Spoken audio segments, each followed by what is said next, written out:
'n lang, innige liefdesbrief uit Lara, The Untold Story That Inspired Dr. Zhivago, deur Anna Pasternak.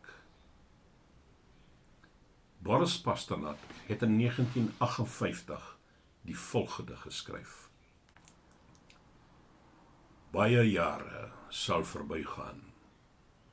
Ek sal nie meer lewe nie. Daar sal geen terugkeer wees na die dae van ons vaders en grootvaders nie. Dit sal inderdaad beide ongewens en onnodig wees. Maar einde ten laaste sal daar meer dinge tevoorskyn kom. Dinge wat lank sluimerend gelê het, edele, skepende en groot dinge. Dit sal 'n tyd van finale afrekening wees. Soos nog nooit tevore nie, sal jou lewe ryk en vrugbaar wees. Dan moet jy aan my dink. Toe ek met die skryf van Lara begin het, was ek heimlik besorg dat ek sou ontdek dat Boris vir Olga misbruik het. Maar soos ek dieper in die storie gedelf het, was ek verlig dat dit glad nie die geval was nie. Olga was deur die owerhede misbruik. Dit is waar dat Boris nie in die openbaar aanspraak op haar gemaak het nie, maar hy het haar liefgehad. Ek glo die diepte en passie van sy hartstog het verskil van enige iets wat hy vir beide van sy vrouens gevoel het. Dit was nie net uit dankbaarheid dat Olga haar lewe op die spel geplaas het, deur hom lief te gehad het en ondersteun het nie. Sy het hom verstaan. Sy het 'n diep, intieme wete gehad, dat dit vir hom nodig was om Dr. Zhivago te skryf, sodat hy in homself 'n rusplek van verwesenliking kon vind. Hoewel hy nie die een ding gedoen het wat Olga ontsettend graag wou gehad het nie. Hy het nie sy vrou gelos ten gunste van haar nie. Van die oomblik af wat hy homself aan haar verbind het, het hy sy bes gedoen om haar en haar familie te verheerlik, binne die beperkinge van sy huislike situasie. Hy het hulle finansiëel ondersteun en Irina liefgehad soos die dogter wat hy nooit gehad het nie. Verder het hy Olga vertrou met sy kosbaarste kommoditeit, sy werk. Hy het haar raad verkry en sy het hom gehelp met die redigering en die tikwerk. En wat anders kan Dr. Zhivago tog wees as 'n lang, innige liefdesbrief aan haar. Terwyl ek Lara geskryf het, het dit my verbaas dat ek 'n verdraagsamer toegeneentheid teenoor Boris ontwikkel het. Ek het soos 'n hegte vriend of familielid gevoel, wat toesig gehou het oor iemand se ontstellende eienaardighede. In Boris se geval, sy selfbehepte alleensprake, sy vals beskeidenheid, sy verwaandheid, sy verslawing aan die hoogs dramatiese, as gevolg van 'n wesenlike en ontluikende liefde daarvoor. Toe Boris Dr. Zhivago begin skryf het, en geweier het dat die druk van die Sowjetstaat hom ondergekry het, het my bewondering vir hom begin groei. Ek loof sy granietvaste weerstand en prys sy rebelse gees en sy enorme moed, veral sy publiseer en na die duiwelhouding teenoor Feltrinelli en die publikasie van die roman. Toe ek hom begin ondersteun het, het ek die meeste van sy tekortkominge oor die hoof gesien, net soos Olga en Irina.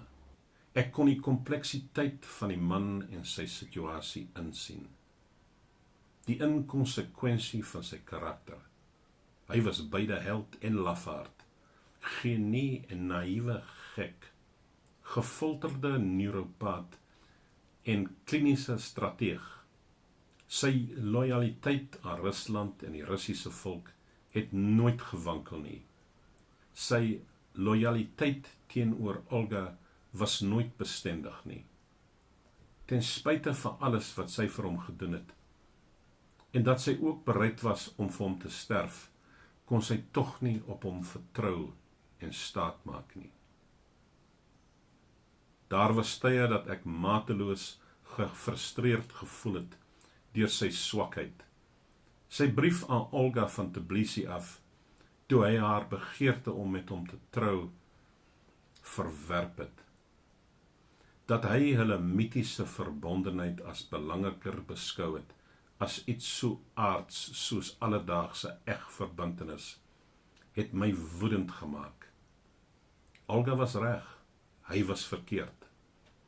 As hy met haar getrou het, sou die Sowjet-owerhede dit nie gewaag het om haar na sy dood so sonder rede, so wreed te behandel nie. Tog was daar ander tye wat ek medelee met hom gehad het. Toe ek geskryf het oor die wreedheid wat hy na die Nobelprystoekenning ervaar het, was sy pyn amper tasbaar en sy lyding smartlik. As dit nie vir Olga was nie, kon hy dalk selfmoord gepleeg het. Sy was sy krag, toe sy vasberadenheid uiteindelik geblus was. Sy was sy rigsnoer, toe alles om hom eindeloos donker was. Toe hulle van mekaar geskei was, het sy briewe die omvang van sy liefde vir haar gewys. Hoe hy haar gemis het, en hoe nodig hy haar gehad het.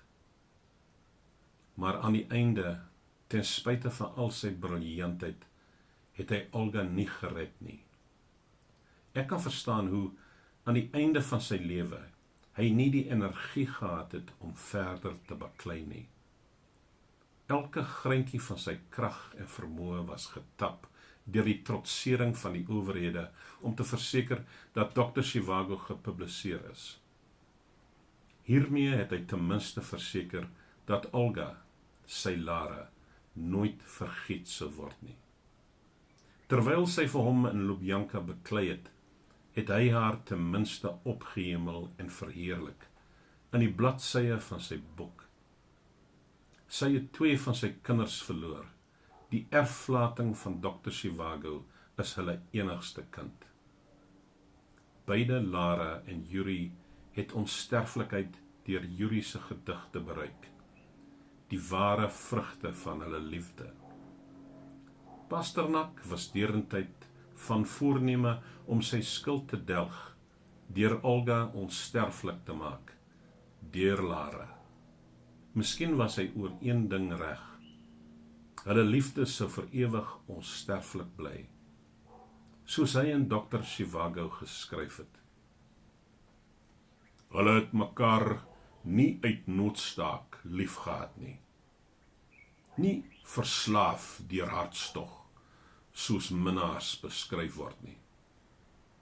Hulle het mekaar lief gehad, omdat alles om hulle dit so wou gehad het. Die bome, die wolke en die lug bokant hulle en die aarde onder hulle voete. Miskien was die wêreld om hulle, die vreemdelinge wat hulle in die staat ontmoet het, 'n landskap wat daar vir hulle op hulle wandelinge te sien was, die kamers waarin hulle gewoon of ontmoet het, selfs meer ingenome met hulle liefde as wat hulle self was.